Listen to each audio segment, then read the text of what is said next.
अब हम देखेंगे हिंदुस्तान सोशलिस्ट रिपब्लिक एसोसिएशन के बारे में, जिसके अंदर इसका गठन, इसके कार्य और इसके द्वारा किए गए महत्वपूर्ण कार्यों में जैसे काकोरी कांड है, साड्रस हत्याकांड है, इसके अलावा जो केंद्रीय विधानसभा में जो बम विस्फोट है, उन सारी घटनाओं के बारे में आज हम इस लेक्चर के अंदर विवेचन करने वाले हैं। और उन सभी घटनाओं को किस तरीके से हिंदुस्तान जो सोशलिस्ट रिपब्लिक एसोसिएशन है उसने अंजाम दिया था, इसके कौन से प्रमुख नेता थे, इसकी बैठकें कहाँ पर हुई थी आदि संपूर्ण विवेचन अध्ययन करेंगे। तो नमस्कार विद्यार्थियों, मैं हूं अशोक कुमार और आपका मेरे चैनल स्टडी 58 में स्वागत है। वीडियो को लाइक करें और लाइक करने के साथ साथ चैनल को सब्सक्राइब जरूर करें। अब देखो, तो इस समय की जब हम बात कर रहे थे, इस समय की काफ़ी कुछ घटनाएं हो रही थी।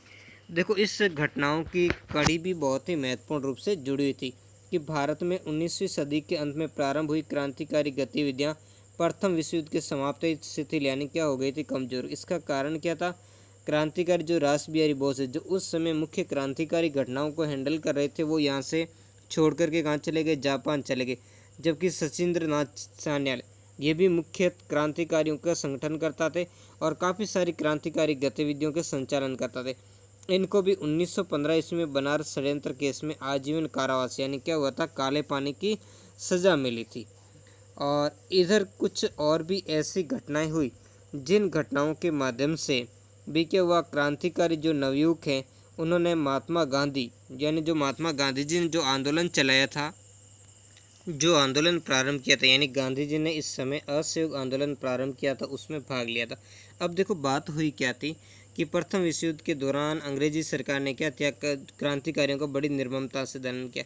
तो इसमें जो हमने पढ़े कि कुछ क्रांतिकारी बिखर गए, यानी कहीं जैसे रास बिहारी बोस जैसे जापान चले गए और काफ़ी सारे क्रांतिकारियों को क्या कर दिया गया, जेल में डाल गया और अनेक सारे क्रांतिकारी जो भूमिगत हो गए, तो और कई बाकी जो से इधर उधर बिखर गए, यानी इनका जो संगठन है वो टूट गया। यानी इनका संगठन है जो समन्वय है वो सारा का सारी कड़ियाँ यहाँ पर छूट गई थी और इस कारण क्रांतिकारी गतिविधियाँ नहीं हो पा रही थी। और इसी समय काफ़ी सारे युवा थे जो गांधी जी द्वारा चलाए गए अहिंसात्मक आंदोलन, असहयोग आंदोलन के अंदर सम्मिलित हो गए थे। क्योंकि गांधी जी और जो CR दास और अन्य नेताओं ने भी जो जेल से रिहा क्रांतिकारियों को आतंकवादी गतिविधियां छोड़ करके असहयोग आंदोलन में सम्मिलित होने की अपील की थी। तो इससे भी बहुत सारे लोगों ने क्या किया, असहयोग आंदोलन को समर्थन देने के लिए जो आतंकवाद है उसका रास्ता छोड़ दिया था। यानी जो 1920 के अंदर सरकार एक एक्ट लेकर आई थी, मॉन्टेस्क्यू चेम्सफोर्ड एक्ट, जो लागू करने के लिए क्या करती थी सरकार, एक भारत के अंदर सद्भावना का माहौल बनाना चाहती, इसके लिए उसने क्रांतिकारियों को छोड़ दिया था। अब देखो घटनाएं क्या होती है, टर्निंग पॉइंट यहीं से प्रारंभ होता है कि अब जैसे ही गांधी जी के असहयोग आंदोलन में एक युवाओं को नया मंच मिल गया था, लेकिन ये बात ज़्यादा चली नहीं। यानी इसको महात्मा गांधी ने द्वारा असहयोग आंदोलन को वापस लिए जाने से युवकों ने क्रांतिकारी गतिविधियों में सम्मिलित होना प्रारंभ कर दिया। यानी गांधी जी ने असहयोग आंदोलन को एकाएक स्थगित कर दिया, तो इससे बहुत सारे लोग असंतुष्ट हो गए। यानी गांधी जी के जो मूल सहयोगी थे, राजनीतिक नेता थे, वो भी इनसे क्या हुए थे, नाखुश हो गए थे। और जो क्रांतिकारी बैकग्राउंड से आने वाले युवाओं की तो बात अलग ही थी।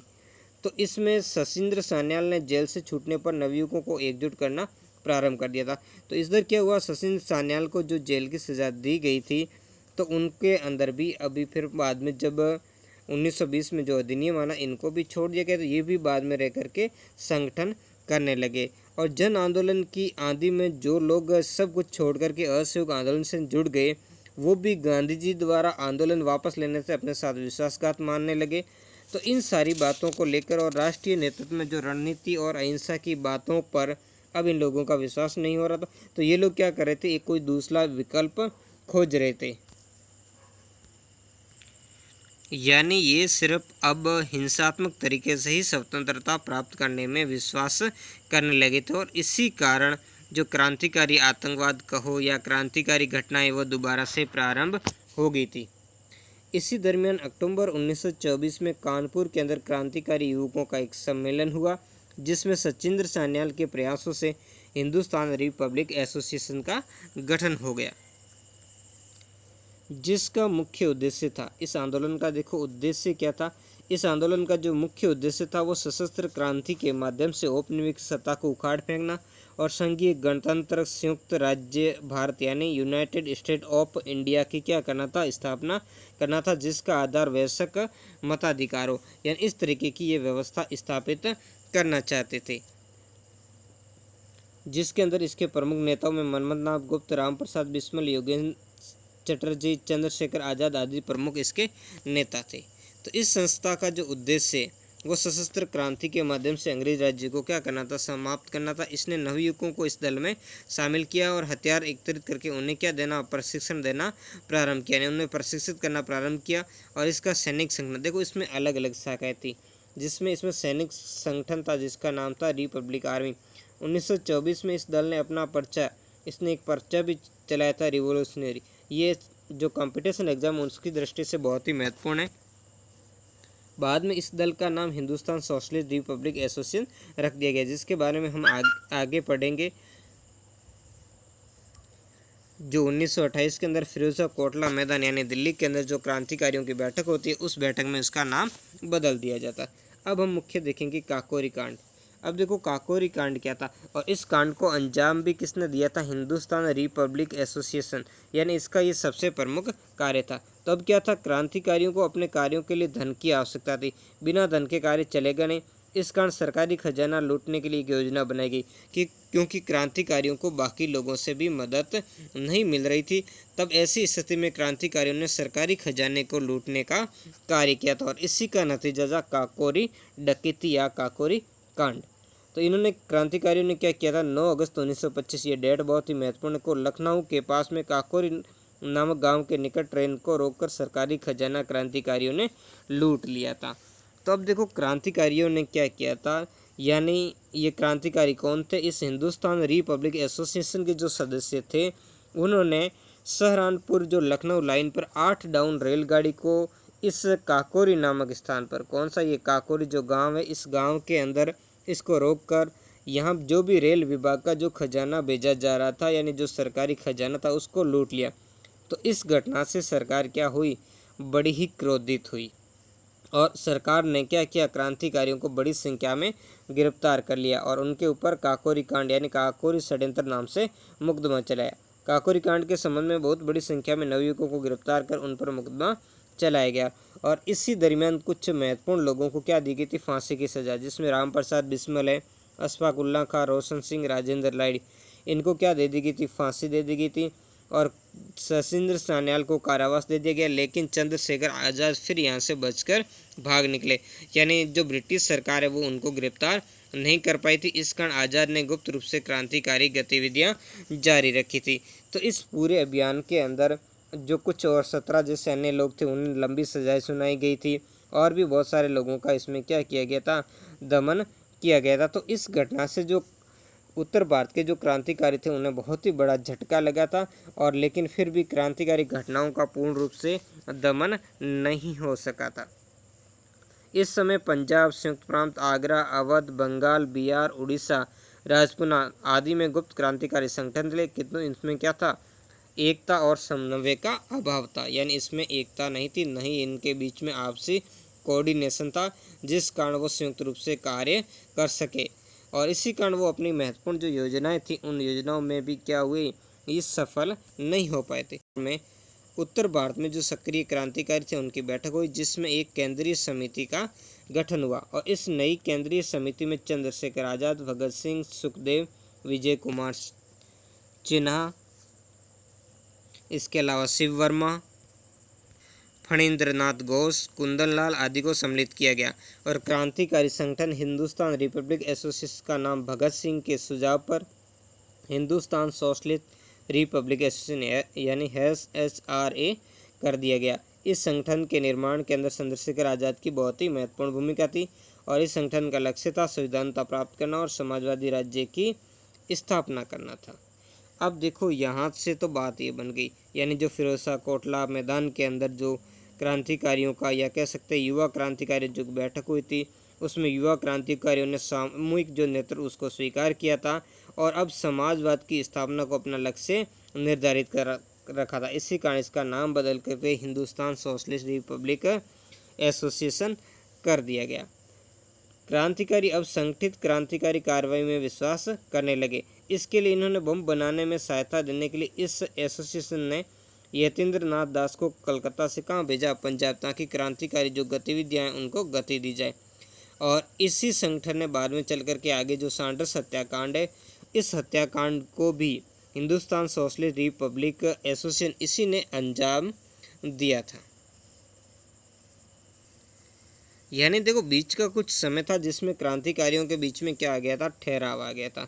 लेकिन फिर धीरे धीरे क्या हुआ, जब नवंबर 1928 में शेर पंजाब के नाम से जाने जाने वाले लाला लाजपत राय की क्या कर दी थी, हत्या कर दी थी। और इसी हत्या के कारण यानी जो लाठीचार्ज अंग्रेजों द्वारा इसके ऊपर किया गया उससे पुनः क्रांतिकारी भड़क उठे। तो 30 अक्टूबर 1928 को लाहौर में साइमन कमीशन का विरोध करने वाले पंजाब के प्रमुख नेता लाला लाजपत राय अंग्रेज स्क्वाड द्वारा लाठीचार्ज में क्या हो गए थे, घायल हो गए थे। और 1 माह बाद उनकी क्या हो गई थी, मृत्यु हो गई थी। और इसी घटना से क्रांतिकारी 1 महीने बाद यानी 15 नवंबर 1928 को इनकी क्या हो गई थी, मृत्यु। और इसी कारण क्रांतिकारियों ने अंदर गुस्सा हुआ और उन्होंने बदला लेने का ठान लिया था। आपको कमेंट करके बताना है कि साइमन कमीशन का भारतीय लोग क्यों विरोध कर रहे थे। तो इसका बदला लेने के लिए यानी जो लाला लाजपत राय की हत्या हुई थी उसका बदला लेने के उद्देश्य से 17 दिसंबर 1928 को भगत सिंह, चंद्रशेखर आज़ाद, राजगुरु ने लाहौर के अंदर स्कॉट को मारने का निश्चय किया, किंतु धोखे से उसके सहायक सैंडर्स की हत्या हो गई। तो यहाँ पर काफ़ी कुछ चीज़ें थी जिनके कारण इनका जो निशाना है या फिर इनकी जो पहचान है उस पहचान को थोड़ा धक्का लगा था। और इसी कारण जो मारना ये स्कॉट को चाहते थे लेकिन स्कॉट को ये नहीं मार सके और उसकी जगह इन्होंने सैंडर्स की हत्या कर दी। लेकिन सैंडर्स की हत्या के बाद हिंदुस्तान रिपब्लिक एसोसिएशन ने पोस्टर लिखाए और उन पर लिखा कि लाखों लोगों के चैत्य नेता की एक सिपाही द्वारा हत्या पूरे देश का अपमान था, जिसका बदला लेना भारतीय युवकों का परम कर्तव्य था। सैंडर्स की हत्या पर हमें दुख है, क्योंकि हम इसको ये चाहते थे कि हम स्कॉट को मारना चाहते, लेकिन सैंडर्स मारा गया, इसका दुख है। पर वह उस अमानवीय और अन्याय व्यवस्था का अंग था। कौन सी व्यवस्था? जो अंग्रेजी शासन की अन्याय व्यवस्था, उसी का ही एक भाग था, जिससे नष्ट करने के लिए हम क्या कर रहे हैं, संघर्ष कर रहे हैं। इसी कारण हमने क्या की थी, उसकी हत्या कर दी थी। अब सैंडर्स हत्याकांड के लिए ब्रिटिश सरकार ने लाहौर षड्यंत्र केस द्वितीय के नाम से मुकदमा चलाकर 30 मार्च 1931 को भगत सिंह, राजगुरु और सुखदेव को क्या दे दी थी, फांसी दे दी थी। तो इन लोगों को जब फांसी पर लटका दिया गया तो इस घटना से क्या हुआ था, पूरा देश बड़ा ही स्तब्ध रह गया था और देश के हर कोने के अंदर इनकी जो कुर्बानी की जय जयकार की जाने लगी और सरकार की इस कायरतापूर्व कार्रवाई की सब जगह निंदा की जाने लगी। और इसी घटना से फिर एक बार जो क्रांतिकारी गतिविधियां हैं उनके अंदर क्या हो गया था, उबाल आ गया था। अब जो हम नेक्स्ट देखेंगे वो है केंद्रीय विधानसभा बम कांड। अब देखो ये भी कार्य है जो केंद्रीय विधानसभा में जो बम कांड किया गया, ये हिंदुस्तान सोशलिस्ट रिपब्लिक जो एसोसिएशन थी उनके नेतृत्व में ही किया गया। अब देखो हिंदुस्तान जो सोशलिस्ट रिपब्लिक एसोसिएशन है उसका थोड़ा उद्देश्य बदल गया था। उसने ये जनता को समझाने का निर्णय किया कि क्या निर्णय किया है कि वो लोग जन क्रांति में विश्वास रखते, यानी अब वो क्रांतिकारी या विध्वंसकारी या हिंसक घटनाओं में विश्वास नहीं रखते। अब उनका विश्वास है सिर्फ जन क्रांति में, यानी जनता को साथ लेकर वो क्रांति करना चाहते हैं। और इसी समय जो ब्रिटिश सरकार है उसने भारतीयों और विशेषकर क्या कर दिया था, मजदूर थे, मजदूरों के मौलिक अधिकारों पर प्रतिबंध लगाने के उद्देश्य से 2 कानून लेकर आई थी, जिसमें से एक था पब्लिक सेफ्टी बिल, दूसरा था ट्रेड यूनियन बिल। ये बिल जो केंद्रीय विधानसभा है इसमें 8 अप्रैल 1929 को रखा गया और इसी दरमियान यहाँ पर ये बिल पास हो रहा था। जब ये बिल पास करने की सरकार यहाँ पर योजना बनाई हुई थी तो इसके विरोध में भगत सिंह और बटुकेश्वर दत्त ने जो केंद्रीय विधानसभा का जो केंद्रीय हॉल है उस हॉल के अंदर जो खाली बेंचें थी उस पर बम फेंककर इन बिलों का क्या जताया था, विरोध इनका जो बम फेंकने का जो उद्देश्य था वो किसी की हत्या करना नहीं था और न ही किसी को चोट पहुंचाना था। इसका जो मुख्य उद्देश्य था, जो इन्होंने संवे ने भी बाद में दृष्टिगत किया और इन्होंने कहा कि उनका उद्देश्य मुख्य था सरकार को जो इन बिल है, बिलों के खिलाफ जो विरोध है, उस विरोध से अवगत करवाना और बहरे कानों को सुनाना, क्योंकि अंग्रेज़ों के कान बहरे हो चुके हैं, वो हमारे यहाँ के लोगों की कुछ भी नहीं सुनते। इसलिए उनके बहरे कानों तक आवाज़ पहुँचाने के लिए एक हमने मामूली बम बना करके इसका विस्फोट कर जो खाली बेंच है उन बेंचों के ऊपर किया था। और इसके बाद में, क्योंकि अब तक जो क्रांतिकारियों के प्रति जनता की भावनाएं बहुत ही अलग थी, क्योंकि जनता ये चाहती थी कि क्रांतिकारी लोग क्या करते हैं, घटनाएं घटित कर देते हैं और इसके बाद वो भाग जाते हैं और उनका जो खामियाजा है जनता कहती है कि हमें भोगना पड़ता है।